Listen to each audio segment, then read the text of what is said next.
Serokê Amerîka Donald Trump roja şêmiya 24 cot mehê de li ser îhtimala jinûvê qezencikirina seroktiya xwe ya di hilbijartinên sisiyê mijdarê de bi rengekî xweşbîn axivî. Eyaleta Ohio di hilbijartinên dawî ya di 2016 de qezenc kiribû ku bê serkeftina vê eyaletê tu berbijarê komarî heya niha qet qesra spî qezenc nekiriye. 10 days from now, we're going to win this great state. ده روجان شنده امه وی ولایتا مزن قزنج بکن و امه کوشکا سپیجی جبو 4 سالن دن قزنج بکن.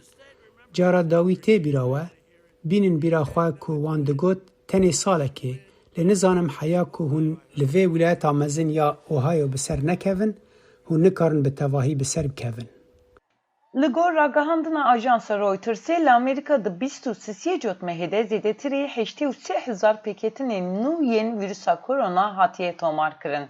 û rêjeya bûyerên vîrusê li eyaletên Ohio, Michigan, North Carolina, Pennsylvania û Wisconsin ku di hilbijartinan de gelek giringin her diçe bilind dibe. I heard you cannot win unless you win Ohio. جبو ساله که من اف بهیست هون نکارن بسر بکوین حیا که اوهایو نگرن.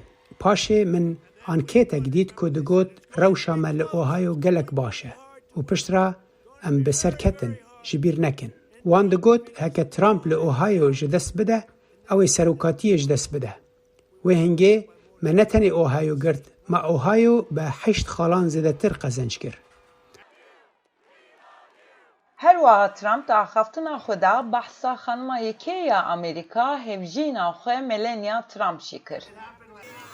They love the first lady. It's very elegant. او جه خانما یکم حز دکن. خانما یکم یا پر سپهی و بدو. او عجیبه. او پر باش نزیوه نابن. ملانیا به هم پایه.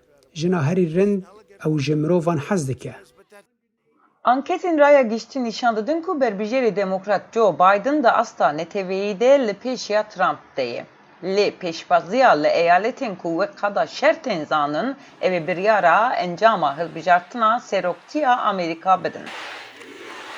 Now you have to say, this is serious stuff. It is.